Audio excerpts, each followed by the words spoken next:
What's up guys, I'm Phoenix Master 1 and welcome to my unit review and builds guide for Cervantes, our latest Rancher battle unit, who's a 195 BST Lance Armor.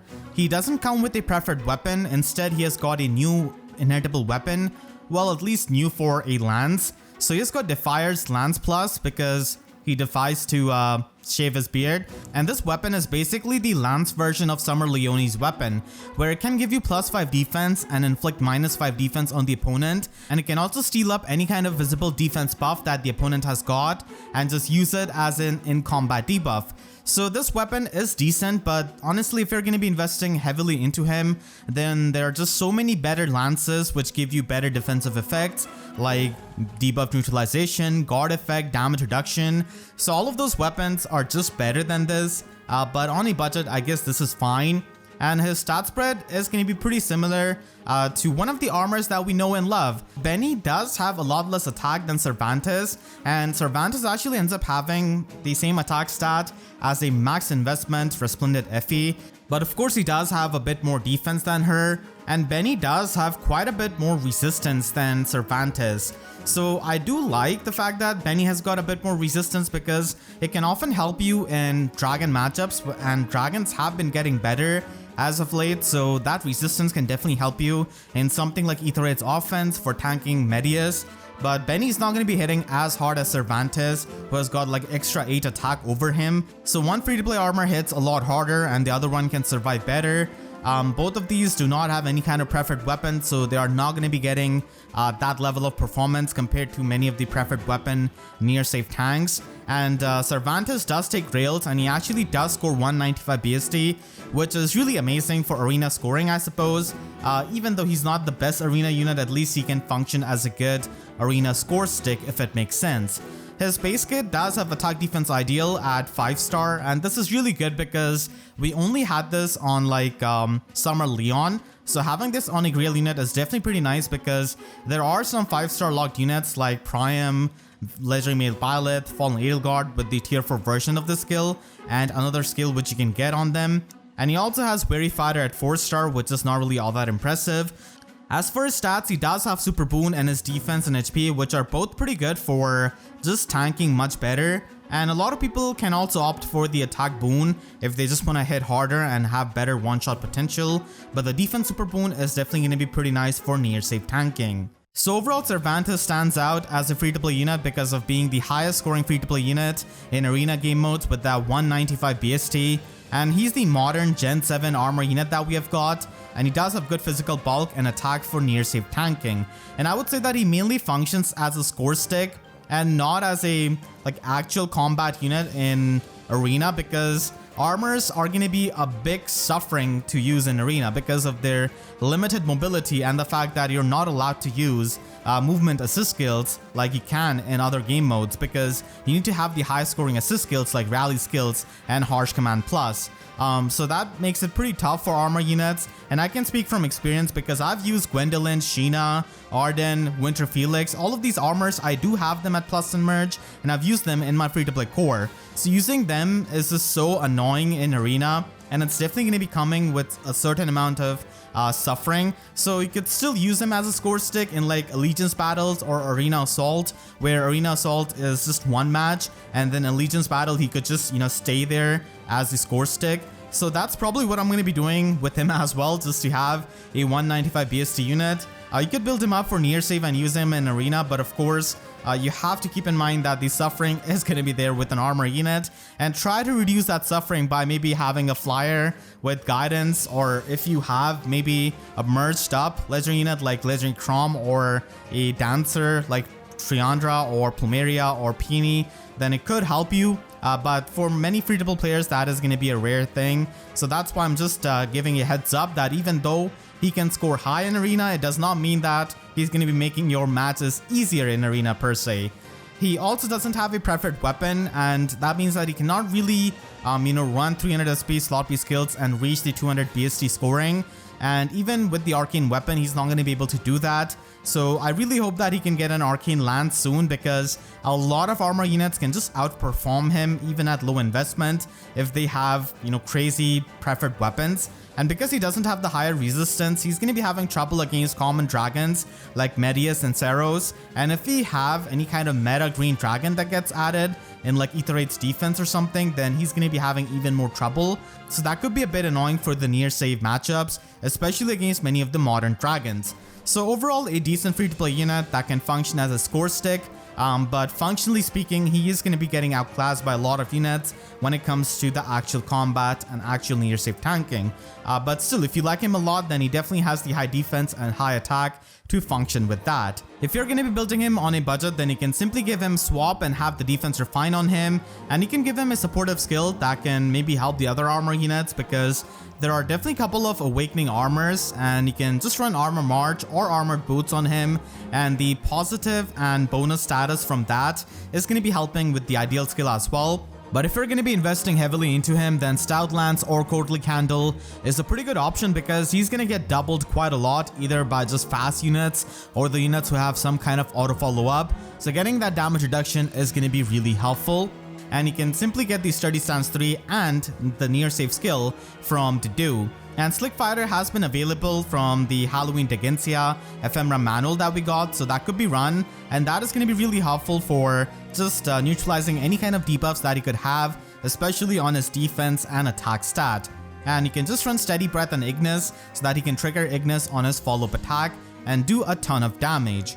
There's also another alternate version of this build where you can pretty much function in the same way, but with different skills. And we also got a Dancer Quan ephemera manual, which does have attack defense bond 4, so you could run that skill if you want to get the debuff neutralization to mainly his attack and defense, and you can just run the Crafty Fighter to get the guard effect and run Courtly Candle for the damage reduction. So this way it can be really bulky, and I would definitely recommend having any kind of guard effect on him from Stance skill, Candy Cane weapon, or even the Crafty Fighter skill, which you can get from the Divine Codes. You can also use him in Aether Raids offense as a near save unit if you do decide to plus and merge him, and he can definitely work there. And I would highly recommend you to run Close Defense 4 there, because Medius is a very common unit, and he does have On Guard and his preferred weapon, which can buff up his attack. So running Close Defense 4, if you have an extra Deke or something, is going to be helping you a lot. And again, I speak from experience because I do use Close Defense 4 Arden, and Arden has like even lower resistance than Cervantes. So that is definitely going to be helping you in the Dragon matchup. And Candy Cane is an excellent weapon here, because we are going to be getting the debuff neutralization from Slick Fighter, because debuffs do run quite a lot in Aether Raids. So Candy Cane does provide you with the guard effect, which is really good for any kind of tank. And you can also use him in Arena, where he's going to be functioning as a score stick. So he can function as a 195 BST unit there, and mainly using him as a near save tank is going to be helping you. So you can run Courtly Candle or Stout Lance, I suppose, for that damage reduction, because in Arena, units are going to be extremely fast, and he doesn't really need any kind of, trade fruit investment to get the highest scoring. So you could just use them at neutral IVs if you just want to use them as a score stick, which is something I'm definitely considering just to get extra scoring in Arena Assault and like Allegiance battles. So this is a build that you can run, again with the Dedu fodder that you can use on him and Slick Fighter that we got on Halloween Degencia. And you can just run Aether with Steady Breath. But if you want to optimize your build for Arena, then again, Close Defense 4 is going to be really helpful, because it does improve your Dragon matchups, and that is going to be an important thing, especially nowadays. So because he does have low resistance, the extra resistance that you can get out of it is really good. And then ignoring the visible buffs of the opponent, especially in Arena, is extremely good, because there are going to be a lot of rally skills. And then you can just get the guard effect from Crafty Fighter, and you can even run the defense and resistance version of the near save so that you can get even more resistance out of him. And if you want to use him in Aether Raids defense, then you could use him as a pure bulk unit with Hardy Fighter and Escutcheon. He doesn't have -1 special cooldown in his weapon, so that's why Escutcheon is something that he can run. And then Steady Breath could be run so that he can basically loop that special.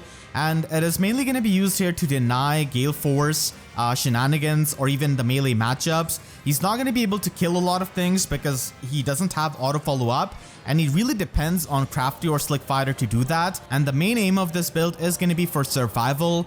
Close Defense 4 is also going to be ignoring any kind of visible buffs of the opponent, which is really common in the light season. And then Candy Cane has the amazing guard effect. And speaking for survival, In Summoner Duels S, survival matters a lot for any kind of far safe tank. So you can run a non-distant counter far safe build if you really like him a lot. Again, I would only recommend this if you really like him a lot, and this can actually help him survive against duochromes and many of the ranged threats like Lethality Yuri. And I do use a Forma Rudolph basically for the same thing in Summoner Duels S. So if you have invested into him heavily and if this is something you want to do, then you can definitely try and run this. And his HP pool is actually pretty nice, no pun intended, because it can definitely help you survive many of the matchups there, even though his resistance is not the highest. So he's definitely going to be taking quite a bit of damage from the AoE specials, pretty much dying to Duo Thor and Spring Sonia, which are going to be common, but you can still run Deflect Magic in order to survive some of the Brave magical hits or the magical units who can double. Distant counter is not needed for this build because our main purpose is just to survive, and Distant Defense 4 helps you exactly with that because you can ignore the visible buff of Duochrome after he uses 2 Change Fate, and you can also get better matchup against Duo Dagger, who really depends on the visible buffs, and then you can also get the guard effect out of Candy Cane. So Candy Cane pretty much ends up becoming one of his best weapons because of the guard effect that you can get on him, and then you can run some other slot A skills like Attack Defense Unity, Close Defense 4, Attack Defense Bond 4, all of that. And because of his high HP, could also be used in Pawns of Loki, and maybe you could, support your friends with this. And now let's move on to the section that you guys love a lot. So what if Cervantes was improved and he had a preferred weapon? So this is what personally I would do. I would give him Stash, Spear, and this would give him +3 attack. And I've kind of taken inspiration from the weapon refine of Wallheart, and also the fact that Cervantes thinks that his beard can protect him from damage and from fatality. So this weapon can give him +6 attack, defense, and resistance buff, and Null Panic to himself and allies within 2 spaces for 1 turn. So this definitely makes him a pretty unique free-to-play unit, giving that Null Panic effect, similar to how Hilda has got Dominance, and then, Wallheart can have that Menace Flash in his weapon. And in the second part of the weapon, he can inflict -6 attack and defense debuff on the opponent in combat, and this can definitely help you with the Dragon matchups at least, because you're going to be getting that attack debuff, so it does help you with the magical bulk. And then he can also get the breath effect, so he can get these special cooldown charges on both his attacks and the enemy's attacks. So this can pretty much free him up from running any kind of like Breath Sacred Seal. And this would definitely be a pretty nice weapon on someone like Cervantes, who's supposed to be a score stick, because in Arena at least he could provide you the visible buffs with the first effect of the weapon, and also Null Panic, which is definitely pretty nice. And then if I had to change his skills, I would definitely give him Armor March 3 at 4-star, because at this point, like, no armor is going out of their way to be player phase, except for like Summer Edelgard and like Fallen Edelgard and very few of the armors. And this is already available as a Sacred Seal, so why not spice things up and finally give this at 4-star? And I would definitely like that a lot. So I would also change up his stat spread a bit, give some of his speed into his resistance. And this kind of weapon would definitely make him a fun unit. He's not really insane. He's a bit more supportive with the visible buffs and the Null Panic, but at least he's unique as a free-to-play unit, because Null Panic is not exactly available with any kind of free-to-play unit or free-to-play skill. So let me know what you think about my theory craft with his weapon refine. I definitely tried to have a bit more fun with this, just trying to protect him with his mustache with this kind of effect.